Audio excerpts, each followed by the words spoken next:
Afternoon, everyone. We're going to give it a minute before we start. So just going to chat amongst ourselves, I think, while everyone comes in. I'm just going to ask Darren about the unawards, which is all over LinkedIn at the moment. So very exciting, and it looks like there's a competition for best communications team, and it's quite close. So I'll let Darren say a bit more about that.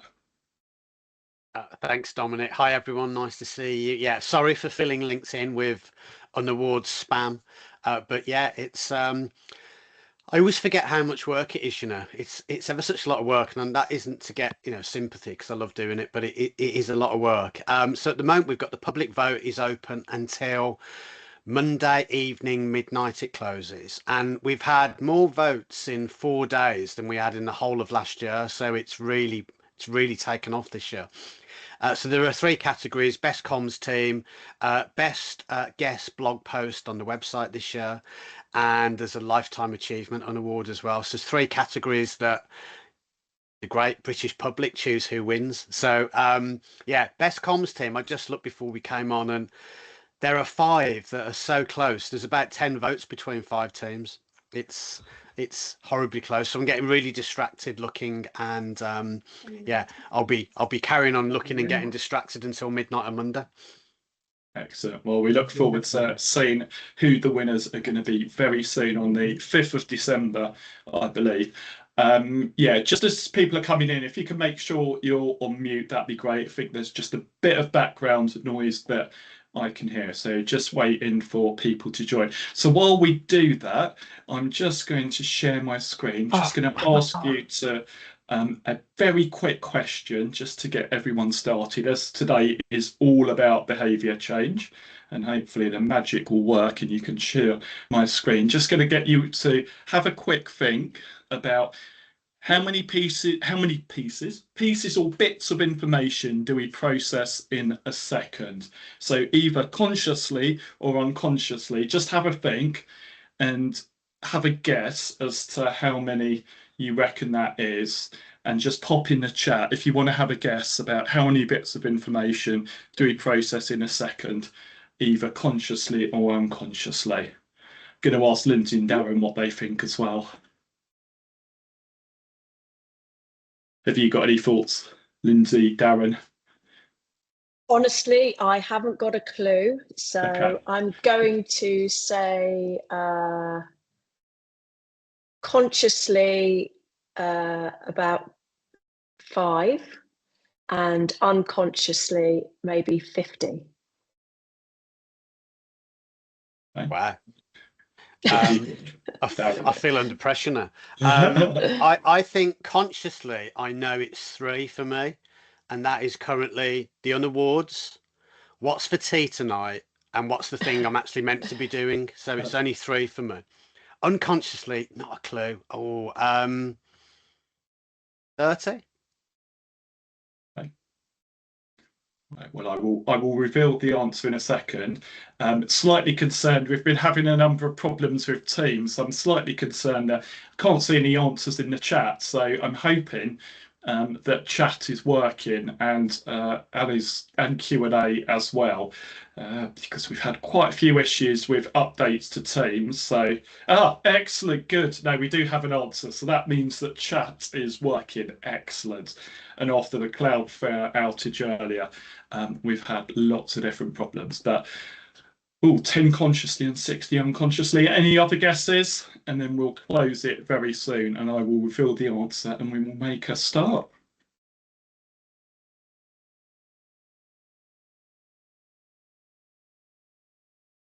So 3 unconsciously, 50, 5, 15. Okay, I'm going to put everyone out of their misery and share the actual answer to this. Hopefully the magic will work and then we will kick off in a second.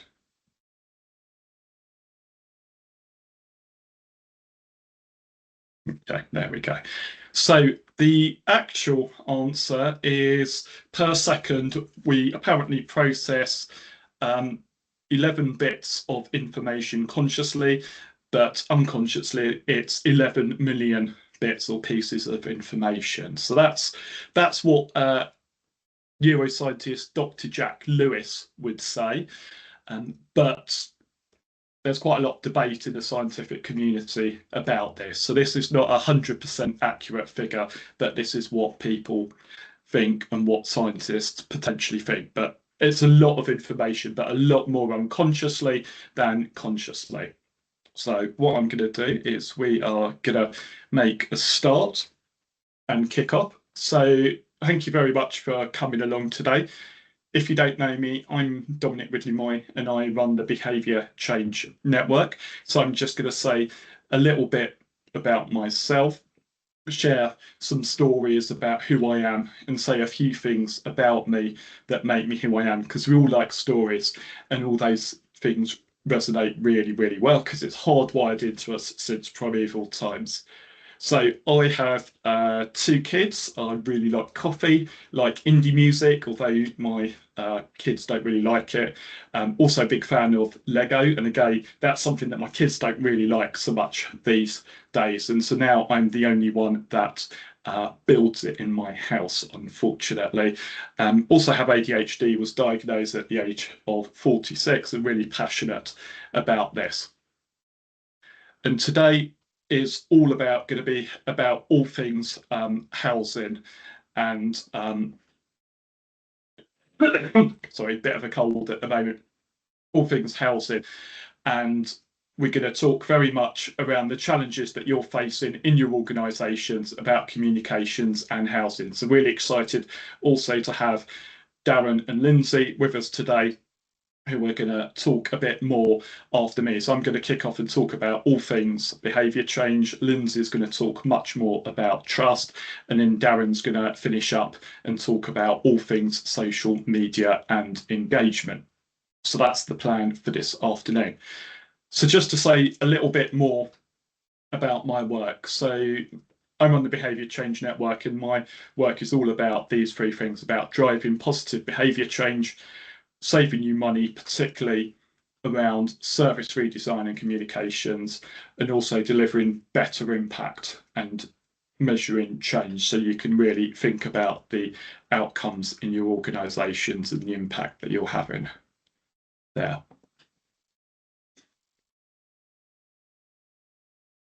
And in the world of housing, the kind of stuff I do is all about tackling the challenges you face. So my work comes back to behaviour change, service redesign, as I said, and things like damp and mould, fire safety, increasing access to homes for safety checks, all that kind of thing, which is a really big issue in your organisations that I understand and know that it's something that you're all kind of tackling.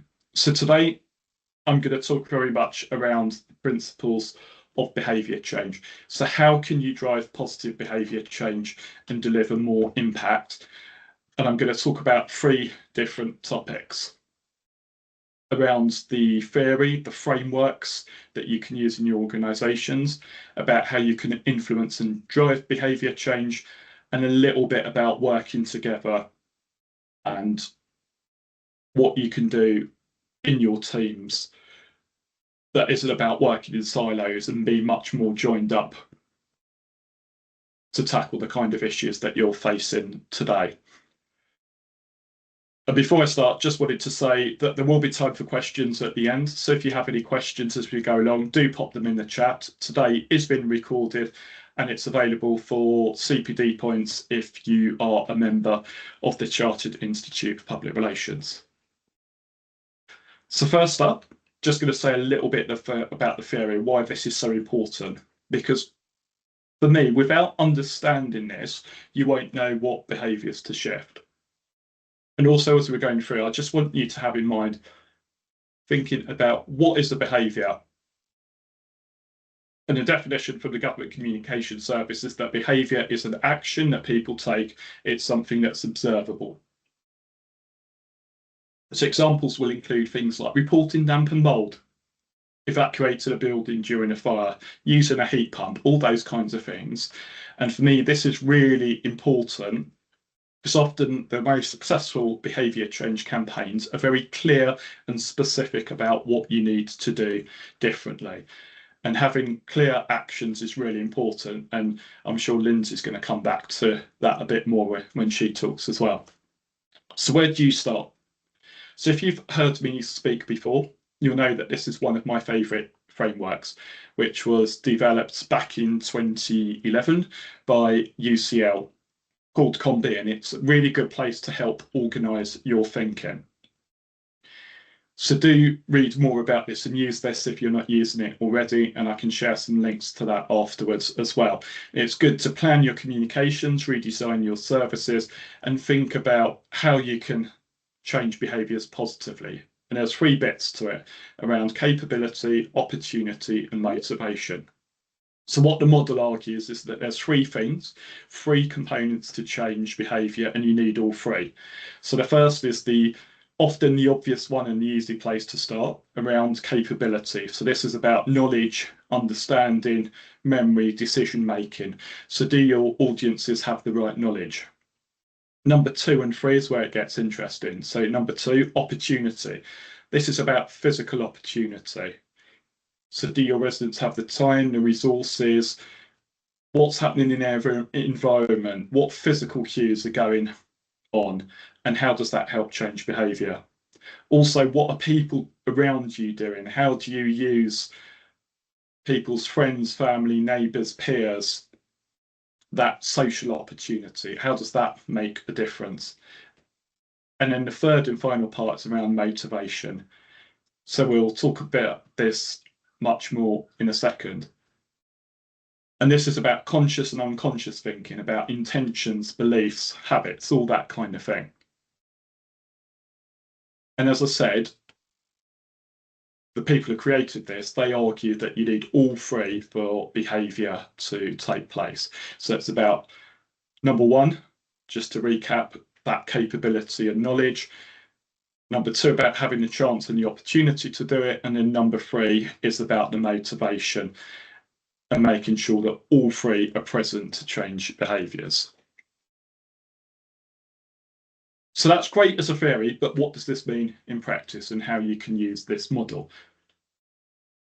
So what I like to do is work with organisations, and this is something that you can take away from today. When you're planning your communications, and this works for housing as much as anything else, asking these questions about how are people behaving now, where is the behaviour taking place, why are they doing what they're doing, who are you trying to target, who do you want as an advocate, who do you want as a messenger, what is the problem? Those are all really important questions to ask. So I'm not going to go through all of this today, and I do offer free campaign planning sessions, so happy to chat further on one of those. But for me, one of the most important things to focus on is doing that initial thinking, and we'll keep coming back to that. Working out what is the problem that you want to solve, what is that very specific behaviour. So if we take fire safety, it could be understanding what to check around smoke alarms, fire doors, what to do in an emergency. Damp and mould, it could be about very specific behaviour, how to spot early signs of damp and mould, and what actions should residents take in their homes. So getting that upfront understanding is really, really key. And where it gets much more interesting is when you start to bring the neuroscience into this. So we're just going to talk a little bit about beliefs and attitudes and how you shift beliefs and attitudes, because that's a much harder behaviour to change. But there's some principles, and again, Lindsay's going to bring this to life a bit more, that you can use in your organisations that will make a huge difference. So if someone doesn't believe in heat pumps, if they don't think that you're going to carry out repairs, if they don't trust you and won't let you in to do a safety check, how do you change their minds? And neuroscience can really help with this. So I'm just going to talk about 3 key areas about why beliefs and attitudes are so hard to change and some of the principles you can start using. So number 1, the science behind the beliefs. So beliefs and attitudes are tied to your identity. They're tied to your sense of belonging, and they're not about facts. So when you think about your beliefs and your attitudes, it's all shaped by who we are. It's shaped by your values, by your identity, which is driven by when you grow up, by the people around us, by the media, by culture, by powerful forces. So who we are, our identity, is something that's really ingrained in us. So what happens is when you're changing someone's belief, so if I said to someone that the earth is round, but they believe it's flat, what can often happen is your brain sees it as a threat to you, to your sense of self, to your sense of belonging, and sees it as an attack on your brain. It triggers a threat response. And what can often happen in these circumstances is that knowledge alone does not work. So if you said to someone who doesn't believe in climate change that energy efficiency measures like a heat pump is a good thing, what can sometimes happen is that knowledge by itself, so stats or figures, will just make it worse because your brain sees it as a threat to your identity. So what do you need to do? When does change happen? So it's all about making people feel psychologically safe, respected, and understood. And when people feel that they're heard and not judged, where you talk to them from a point of understanding their values, reframing information that's aligned with their identity, that can be so important. And that's what can make the difference, as well as thinking about the messenger you use, thinking about who do they know, like, and trust. Moving on, I'm going to talk a little bit now about what influences behaviour. What are the drivers behind behaviour? And how can you use some of these principles I've just talked about in practice? Some examples that bring it to life, just to give you a flavour and to help you think a little bit differently, potentially, from what you're doing at the moment. This is a really common behavioural technique. When we make a lot of decisions in a day, process a lot of information, our brain likes things that are easy. Our brain always goes to easy things as the default option. And often we don't spend enough time looking at this. So thinking about how can you make appointments to report X, Y, or Z, or book an appointment, make that as easy as possible. Really think about that user journey is really important. And again, where it gets interesting is if you start thinking about how to apply the behavioural theory to this and make things easier. So here we have chunking, which is a good example of using this theory in practice. So breaking down information into small, simple steps, as you can see on screen, makes a big difference. So if you're, again, talking about something like gas safety checks, or online forms, or letters, or planned works, chunking things up into simple steps can make it much, much easier for people to take in. It reduces anxiety, reduces uncertainty, helps residents feel in control. And I've used it before and it's really, really effective. And just making things a bit easier for people to understand and know what's coming up. And another example of thinking a bit differently is around loft insulation. Often the barrier is not necessarily what we think it is. So people won't get off loft insulation because they find it too intrusive. There's lots of stuff in their loft. It's not that they don't want to do it, it's because it's not easy. So partnering with a loft clearance company would solve that issue. And also when we think about language, again, making things easy for people can be really, really powerful. But also think about the neuroscience that I was just talking about.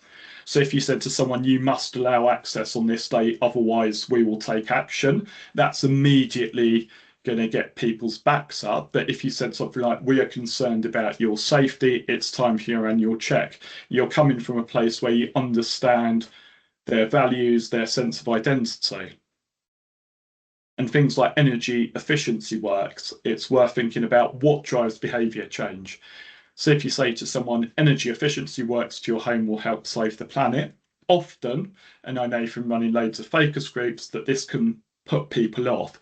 But if you focus on ease or the fact that you'll save £500 a year on your bills, that can get people to take action much, much more. And as I was saying earlier, thinking about the messenger can be really, really key. So if residents don't trust you, who can you use to deliver your message? So the innovation charity Nesta, they ran a national campaign about visiting a home with a heat pump. So the idea was that if you wanted to decide whether a heat pump is good for you or not, you'd be matched with someone locally, visit their home and find someone locally that you trust. It's not a faceless organisation telling you, it's a real human being like you who wanted to get a heat pump and now has one. So that's a really clever example of using a trusted messenger to overcome some of those barriers.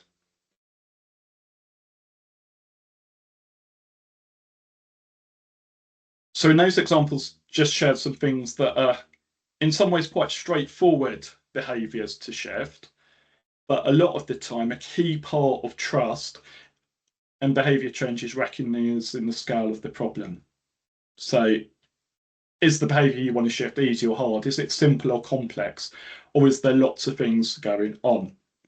So again, coming back to the example of safety checks for homes, one of the things that the Housing Ombudsman has picked up on is that residents refusing access or denying entry can often mask much deeper issues around fear, distrust, lack of communications. It's not quite as simple as residents denying access. So here's a summary of findings from the University of Birmingham about home visits by landlords and the emotional impact on tenants. So there's lots of things going on here around invasion of privacy, feeling judged, anxiety, distrust. So there's lots to work through, and a lot of the time to build up trust, you need to look at lots of things, and it's not as simple as just one or two things. So lots of joined up working is really key. So the final point I just want to talk about is just to say, for me, one of the biggest things you can do to change behaviours in your comms and service delivery is to work together. So if you work in silos, it doesn't really work. But the comms will only work for these kinds of issues where there's lots of problems if you join everything up together. And that makes such a big difference. And this is the kind of process that I would go through when I work with organisations. So in behavioural terms, you're thinking about what are the problems, what are the very specific behaviours you want to target, mapping all of those out, and then thinking about, if I could make a magic wand, what with the service should I focus on most, and also thinking about what to do in terms of the barriers. So to summarise, for me, behaviour change only happens when you take the time to work out what the problem is, what influences those behaviours, what are the target behaviours you want to pick, what prevent actions, and what will drive change. And that's quite a whistle-stop tour of some of the theories. So as I said earlier, if you do want to find out more, do book a planning call with me and happily talk to you about that in more detail. And now this neatly leads on to Lindsay's slide. So I'm going to hand over to Lindsay, who's going to talk much more about trust in detail. And if you have any questions as we go along, do drop them in the chat. Thank you, and hello everyone. Good afternoon. So yes, I'm a communications consultant. I've been working for myself since about 2018, but before that I worked in-house, and I was very involved in housing at Westminster Council when I worked there, and other places as well. And since then I've done a lot of contracts for a variety of housing clients. So I guess I'm going to touch on a few tips for you today on how particularly on how communications and engagement can build trust with residents. Plus a couple of sort of quick examples really where I've seen this in practice. And then I believe Darren's going to talk more about the digital side of things. Okay, so first slide. Thank you. I think one of the really important things is that communications is valued in your organisation. And I know that's not always something easy for a communications officer to make happen, but it is important. I think if it is one area that it's particularly important and often gets overlooked is correspondence with tenants. And I know Dominic's just touched on this. When I worked at Westminster, all of the correspondence was seen and edited by communications. For those sort of everyday letters, we created templates, but the important letters were drafted by us. That means, you know, it's so important to have clear, concise human communications. And I've since worked even very recently, and I will mention no names, where I've seen letters that are going out to residents that even I can't quite understand. So it is really important. Just keep it clear and concise and understandable with that sort of touch of warmth and humanity. I also think an important job of communications is to keep the organisational culture on track. We should be the ones asking that question. How would you want to be treated, and keep returning officers to the organisational values. I think the worst thing that can happen, in a sense, is when a culture of them and us arises, and it's really important for communications to have that role of making sure that that doesn't happen, or if it is, just reminding people and bringing them back to the centre. We really should treat residents how we want to be treated. And then when something bad is happening or has happened and trust is at its lowest, or you're dealing with a big crisis, I think it's so important that communications is right in there, shaping the plan and not just delivering the plan. An example for me, again, kind of no names, was working with a council when asbestos was found in the basements of some of the council blocks. And initially, housing officers wanted to keep it from residents until they'd done really extensive tests, which would have taken quite a long time. But there would have been people going in and out of the basements in white suits, which obviously would have caused alarm. And we successfully argued over a period of time in a number of quite difficult meetings that it was right that residents were told everything, and that the letter, we influenced the letters that were sent out door to door. We even persuaded officers that there should be support available on site for anyone who was particularly concerned. But it took some really difficult meetings for us to get to that point, but we did. And I'd say having some resilience in those situations and really sort of continuing to argue your corner and being the conscious of your organisation is really important. Yeah, so next slide. Right, so I think being a good listener and acting on what you've heard is incredibly important. My experience has always been that residents just sometimes want someone to listen to them and feel heard. Very often, this is particularly the case after there's been a real failure, and it's a particularly important thing to do if you're starting from a low base of trust. Comes back to what Dominic was saying earlier about understanding where trust is at that point. So just as an example, I worked on a project for 9 months, bringing an ALMO back into house at a council. The reason it was being brought back into house is what satisfaction with the ALMO had dropped right down to 37% across all different types of tenure and tenants. And there'd been sort of systemic failures right the way across the board. So the anger and frustration was absolutely off the chart. It was in a really bad situation. So alongside all the kind of mechanics of bringing the Almo back in, we organised a 3-month listening programme. So we had drop-ins at every single block across the city. Engagement people would be at those drop-ins, but also senior managers and councillors who would be there and be accountable. And basically, we just sat there and listened.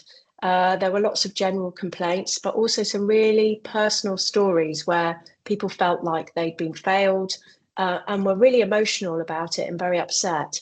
So I went to many of those, and notes were taken of all of the issues, and we kind of systematically worked through all of those to try and get some resolutions. And it was very tough, and it was very tough particularly for councillors to hear. But gradually, resident satisfaction started to climb back. And over the course of a year, doing pulse surveys, we went from 37% to 53%. And that was about kind of being really honest and open and human with residents. And I think it's really important, if you can't resolve people's issues, go back to them and explain why. And I think people will understand if you're being honest and transparent and open with them. Okay. Next slide. Thank you. So high quality of engagement, kind of obvious, this one really. But I would say go to the places that your tenants frequent. Do things on site, give people different options for different times of the day, and work around them rather than them expecting to work around you.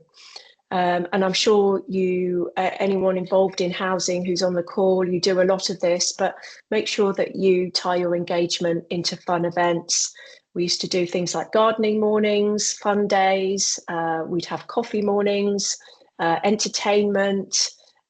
We'd vary the times of things in order to get people out. And there's also a really nice knock-on impact of doing all of that, because you're building community cohesion and resilience amongst your tenant community. I think also when you want input from residents into your projects or your decisions, make sure that you set expectations from the very beginning. How much can they influence and what can't they influence? And, if they can really influence a project and it is a proper form of co-creation, then set up a steering group and kind of hand it over to your residents. If it is less so, make sure you always have a resident voice there, but set the parameters, and that really helps you to build trust. Thank you.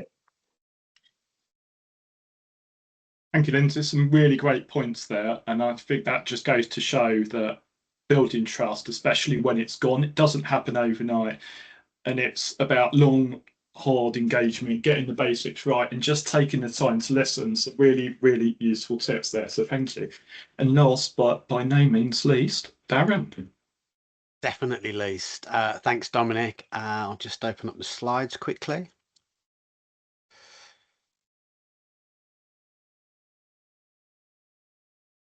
So hopefully people can see those okay.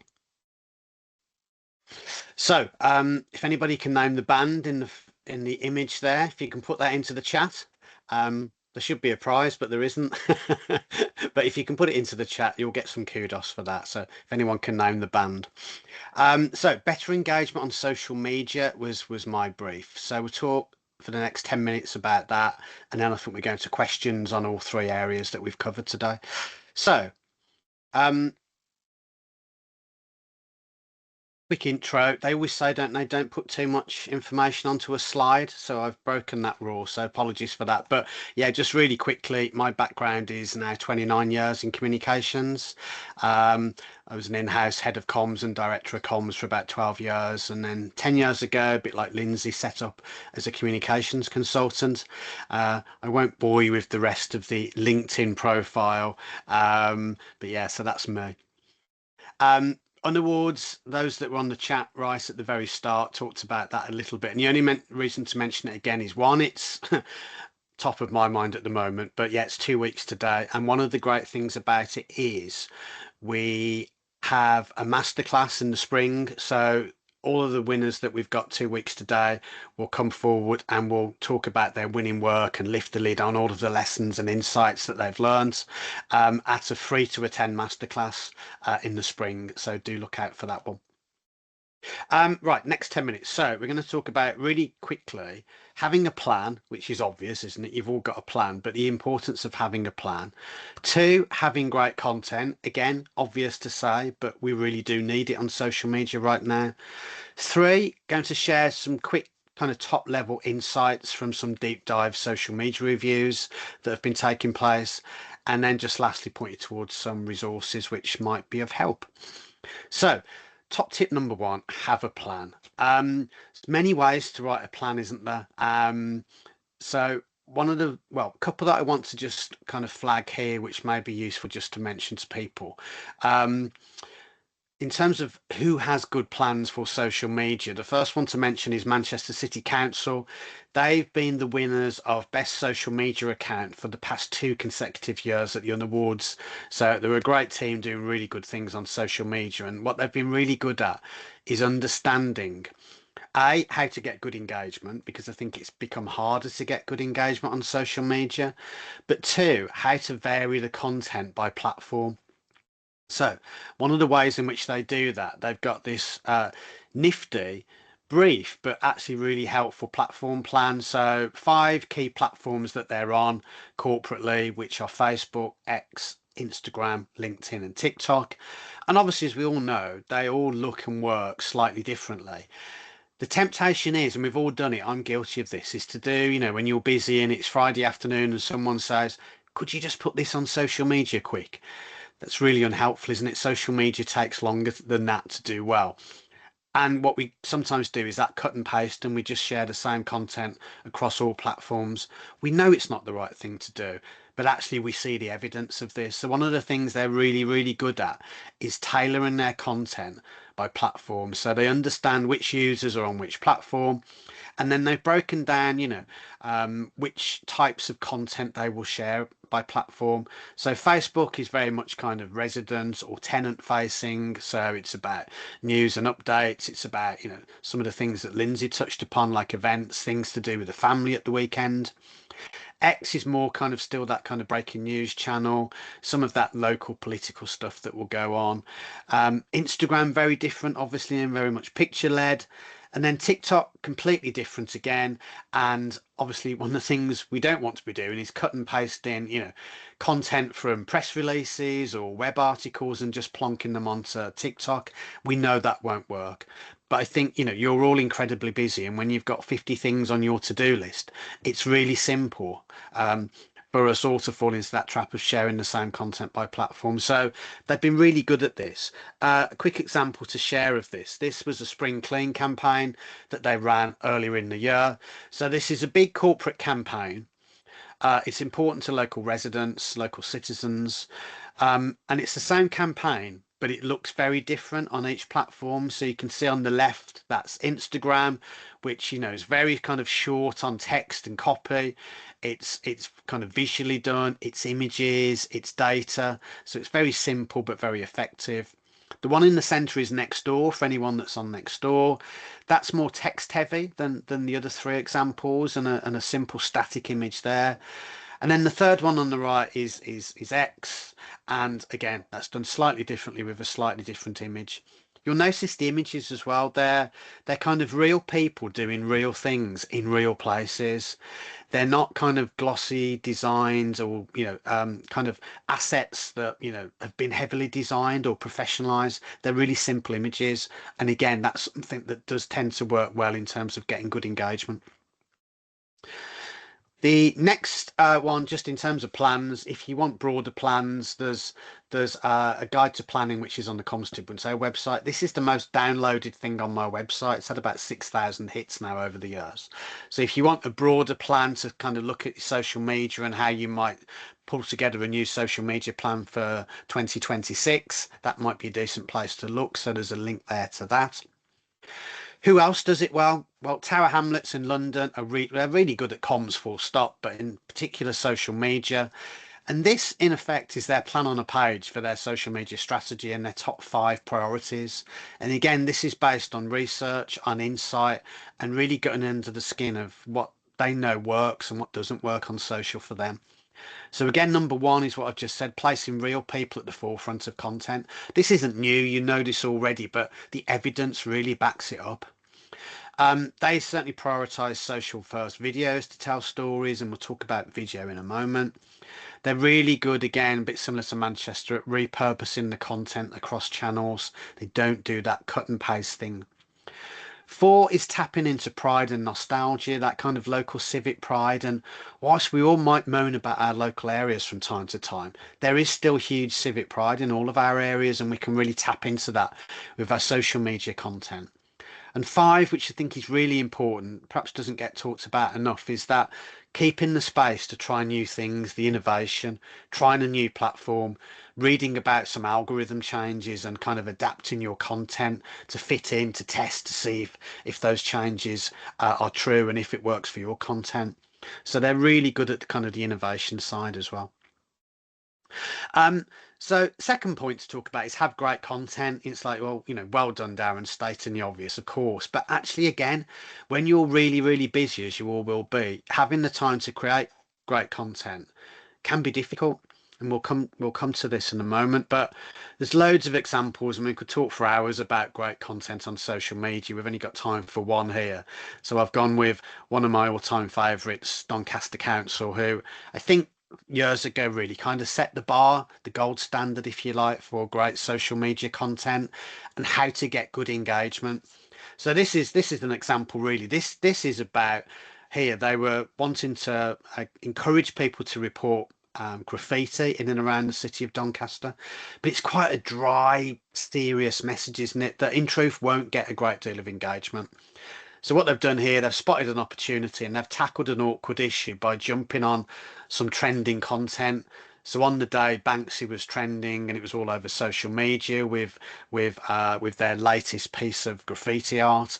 And so Doncaster did quite a humorous little take on that and said, as Banksy's trending today, we wondered whether any art experts could confirm that this piece in Doncaster could be an original by the elusive artist. And then down below it says, if you see any other potential Banksys around Doncaster, please do let us know by reporting online. Now, checking with the team, they did kind of track that back and they looked at the links through to the web page around reporting graffiti in the area, and there was an absolute spike that particular day. So they're able to evidence that it does work as well. So having great content. There's a stat from Ofcom that I'm always minded to mention, which was each day, each one of us is bombarded with around about 10,000 messages a day. Although that could be more, couldn't it? After Dominic's revelation about all the things that are in our minds, was it 11 million? But yeah, Ofcom say around about 10,000 messages bombard us each day, whether that's on the web, social media, email, broadcast, print, outdoor media. It's huge. That figure jumps to 40,000 for Generation Z, 40,000. So, and their average attention span's 1.7 seconds. So my son, who's 15, his is less than that, by the way. But if we're really trying to engage on social media with some of these groups, it's hard, and we're going to have to work hard at really great content that is done in the right way, on the right channel, on issues that people will find relevant to them. So how do we get better engagement? Just really quickly. So myself and a colleague, Alex Waddington, have done over the past 18 months a series of deep dive reviews for organisations. They've been mostly councils. We haven't done a housing organisation yet, but I think the lessons are true for all of us, actually. So although it's only 7, they are really robust sets of data. So we've gone back and looked at kind of 12 months worth of social media content by platform and really dived into the data, which I think is helpful sometimes in terms of taking the opinion out of what works on social and really having some firm insights from which to look at. So a few things just to flag really quickly. These are what we call our hot themes. So these are, sorry, I've gone too far there. These are things which get higher than average engagement. So some of these will relate specifically to housing, others will be a little bit wider across the public sector. Anything to do with travel, anything to do with roads. We're obsessed with roads in this country, aren't we? Having your say, I think this is particularly important for things like housing, because yes, we do lots of consultation. Yes, we do ask lots of questions, but we don't do a great deal of it on social media. And I look at a lot of social media accounts and organisations, and I think we're all a little bit guilty of not asking enough questions. And that might be, you know, a serious piece of consultation. It might be on a, you know, a current hot topic. It could be something fun on a Friday afternoon. It could be a poll. But whenever we ask questions or do polls, engagement rates shoot up. So I think it's a really underused and undervalued kind of simple trick. Urgent updates, they get above average levels of engagement, and this could be anything from weather. You know, yesterday my feeds were full of, you know, friends and colleagues up in Scotland who had got kind of snow on the mountain top. So anything weather related will get higher than average engagement. You know, if that taps into things like a higher risk of kind of damp and mould in, you know, in housing, then that's something to absolutely tap into. Jumping ahead, just the final one there, again, just back to that civic pride. We see this time and time again. So wherever you are in the country, tapping into civic pride absolutely can be a route in to getting higher than average engagement. Some surprises here, or maybe they're surprises. We'll see what you think. What we found is image posts consistently outperform video on Facebook and X, which is music to the ears of some comms teams who are being badgered to produce 20 videos a week. So we're not saying don't produce video. Absolutely, for a big corporate priority, you'll still probably want a video in your campaign. But actually, image posts, really good quality images, and even better, multiple images are outperforming video on Facebook and X. So, you know, sometimes you'll see on X or indeed things like Instagram, LinkedIn, multiple images, so 3 or 4 images kind of telling a story. They work best of all. There's a slight caveat with Instagram where this isn't always true, so video does sometimes perform better on Instagram. But yeah, something to have a look at there. Then second from bottom, repeat posting of exactly the same content gets diminishing returns. And I think sometimes we're under pressure, aren't we, from colleagues to keep posting. Oh, can you put that post out again on social media? It didn't work well last week. Can you do it again? It looks like spam to the algorithm, so you know this already, but it will get diminishing returns and it will just get pumped down to the bottom of people's timelines. And the final one here again touches upon that point I mentioned with Manchester City Council, is designed assets performing worse for engagement than real images. We're seeing this everywhere that we look. So we're not trying to put graphic designers out of work. Absolutely not. They're really important. But actually really good quality images can work really well. Just quickly, there's just kind of some evidence there. This was 12 months worth of content on an organisation's Facebook page, over 1,100 posts, and we can see there the band in green, that's multiple images which got kind of 3 times the average reach that video did, double the average likes, and almost treble the average shares. So again, something perhaps if you haven't looked at that, to look at it for your own content. Won't go into detail on this because we're short of time and it's quite a complicated slide, but this touches upon the points that both Dominic and Lindsay made about language. So what's the average reading age in the UK? It's around about age 9, isn't it? So if your tenants, your citizens are similar, we've got to make sure that our social media content hits the mark. So testing it. This again was for an organisation. We looked at their content and about half of their content was above reading age 14. Some of it was graduate level. That's just not going to work on social media. So again, lots of tools that you can use to have a look and check on this if it's not something you've done already. So tons of resources to help. Just quickly, I'll mention Comms Files, which is on the homepage of Comms Tippetoe website. If you're looking at, I don't know, starting a new social media campaign next week, have a look on Comms Files. There's over 2,000 now on awards entries, resources, campaign insights. It's all free to access. There's tons of stuff on there. So do have a search there. So I always say, don't start from scratch. Go and have a look. You know, look on Dominic's website, look on Lindsay's website, look on Comms Tippetoe. There's lots of great resources out there. So never start from scratch, I always say. Contact details for me are there, and I shall stop sharing, and hopefully I've come in on time, Dominic. Yeah, no, definitely. So many fascinating stats there, and I think it's refreshing to remember that always that human content is what drives engagement, drives behaviour change. It always comes back to kind of human case studies and just all those stats about, well, also stealing what Tower Hamlets, Manchester and Doncaster do. So follow Doncaster if you don't, because they have some great social media to look at. So yeah, lots of great comments about just always saying how the human stuff, the simple stuff, that's always the thing that works the best. And there's also a comment here from Stuart Anderson about a key element building trust is also about timely business as usual services to resident comms, going back to people in a timely fashion, which is a great point and so true. Did you want to come in on that point at all, Lindsay or Darren?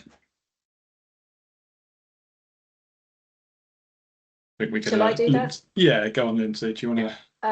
Yeah, I totally agree. Just reading Stuart's points there, and totally agree with that. He's absolutely right. I think, I guess I was trying to talk about business as usual when I was talking about those everyday letters that go out and the communications that we do. It is absolutely the building blocks of trust. Get the basics right. Set parameters with residents where they know that you're consistent and that they can trust you, and that's a really good starting point. So yeah, completely agree. Anything you wanted to add, Darren, particularly about trust? Yeah, no, I agree with Lindsay on that. Yeah, so I'm just catching up and reading through the comments in the chat. By the way, Beth Robertson, well done. It was Amel and the Sniffers. So yes, well done on that. I was going to say, was it Courtney Love and Hull, but no, it wasn't. Okay, excellent. It wasn't. Okay, Beth was correct. Yeah, shows my indie knowledge isn't quite what it was in my 20s, but that was quite a long time ago. Hey, we're all there, Dominic. Yes, the advanced old age of nearly 50, but we are where we are. So I don't think we have any other questions. If there is anything, do quickly drop them in the chat. But there's so many great resources to share, so noted that all down. So I will share everyone's slides, so do take the time to look at that. We'll share a recording next week as well, so lots of great resources, particularly on Darren's website, so all the comms files, so lots of great campaigns there. Here's campaign planner. Remember to vote in the unawards in the public categories, which closes on Monday at midnight. Is that right, Darren? Yes. Yeah, Monday evening, Monday the 24th of November at midnight, yes. So loads of time yet. Yeah, loads of time. It's very close in a lot of the categories. So your vote does count. So just want to say thank you very much to Lindsay. Dominic, just one thing. There's another question just popped in that you might want to have a look at from Jalissa. Okay, so when historic reputation challenges and negative press overshadow current progress and social media comments keep pulling the conversation back, how can we strategically change the narrative and influence behaviours so residents genuinely recognise improvement? That is a very good question. I'm going to go to you first, Lindsay, on that one. I wish you'd gone to Darren there. Would you want to fight between yourself? Yeah, it's not an easy question to answer. I think it's just about if you're constantly being barraged by criticism, I think the best thing to do is sit down and kind of write your narrative and have really clear responses that everybody understands, and everyone's singing from the same hymn sheet when they're asked that question. And then I guess Darren can talk better about how you then use that through social media. But I just think it's consistency and repetition, and there's no real easy answer to any of that, really. But you just have to not only say it, but have a plan to show it as well. So do things that back up what you're saying, and eventually you'll turn the tanker. Yeah, I think that's really wise words, Lindsay. I always remember I did a social media workshop with a housing organisation. It was a couple of years ago, and one of the questions in the team was a great question. They said, we're getting loads of really negative comments on social media about a particular part of our service. How can we stop that? And I asked the cheeky question, is the service okay? And they went, no, it's rubbish. And I said, well, that's the first rule of behaviour change, isn't it? Yes. If the service is rubbish, yes, the comms won't change it. That's the rule. Yeah, so we kind of said we really need to work on the service then, don't we? And put that right, which, sounds a bit glib, but that's so true, isn't it? I think then, if they're really big, serious reputation issues, that organisations from time to time suffer, I think it's the understanding and management of expectations with senior management teams. I've seen this where, something really bad has happened. And then, a couple of weeks later, kind of the management team have moved on, and they want the comms to have moved on, and they want the narrative to have moved on, and the commentary online to have moved on. And it's managing expectations that might carry on for another year or so. That might be a 5-year thing even. And I think, as Lindsay says, that's really difficult to manage, and you will need a really strong narrative and an open, transparent and honest approach about admitting when things have gone wrong. I remember working for an organisation where we made a spectacular cock-up on a really big service, and we had 10,000 calls of complaint to the customer service line in a week. This was unprecedented. So I wrote a letter of apology that was going to go out across all of our channels from the director involved. And it did the rounds internally for about 4 days, and then came back eventually to me with the word sorry removed. And it's like, well, we're just going to get hammered then, aren't we? We've got to own this. We have done wrong. I think many times the organisations, are wrongly criticised, and I think that's when, if it's mis or disinformation, then absolutely we can stand up for ourselves if we're confident about the services and the and the ability of us to do things well. If we're confident there, then we can kick back a little bit, and I think we're seeing a little bit more of this in the public sector, and perhaps we should see more of it, because we need to stand up for ourselves when actually we're not at fault. Yeah. Sorry, that was a long answer, wasn't it? No, but I think it's completely, you've hit the nail on the head, if that's the saying. And I think that's the thing about trust and all the stuff that's come out of the housing ombudsman and all the kind of really good research there. With trust, it's little and often over a long period of time, having the kind of drop-in mornings, listening to residents, putting the effort in, and it takes time. It doesn't happen overnight. You've got to do little, and often you've got to say what, if you say you're going to do a repair, you've got to do the repair by then. And it's having those project groups, so working housing and comms and other people all together. That's when you get the behaviour change, when you improve the service, where you all work together. When you think, well, if the service isn't good, we can't do the comms around that. We have to pick something else first, and that's when you get the change. So very quickly, in 2 minutes, any tips on how a really small comms team can run a great social media strategy alongside everything else? Only 3 of us for the whole district council. So we're going to come to you both very quickly for any thoughts there in the last 2 minutes, and then we will finish. Going to go to Darren first. Lindsay, do you want to go, or shall I? Oh, no, you go first. You're the social media expert. Well, and I'll no, I never class myself as an expert in anything. Yeah, it's a great question. And the truth is, it's a real pressure, I think. Again, it's a little bit of managing expectations that social media is not a 5-minute job, is it? The people that do it really, really well invest actually quite a bit of time and effort and resource into it. So if you're a team of 3, I think it's about prioritising, and that's perhaps a bit of an obvious thing to say, but doing less I'd rather see 5 amazing campaigns across 6 months than spreading yourself so thin and trying to do 20 or 30 things. And I think getting leadership teams to buy into that thinking is really important, isn't it? Because actually the teams that do it well do comms and do social media well, they tend to do fewer things, but they invest the time and the effort into doing it. I think the other thing is the classic Doncaster approach was they only had 2 people doing social media in the whole time that I've been aware of their work. So they are comms officers that do other things as well. So they're not blessed with huge resources. They give themselves a 15-minute challenge. So they'll get 2 of them together. And if something has come in, either as an opportunity to do something a bit kind of proactive and creative, or if it's actually a complaint or an issue that's coming or a question, they give themselves a 15-minute challenge to come up with a creative response.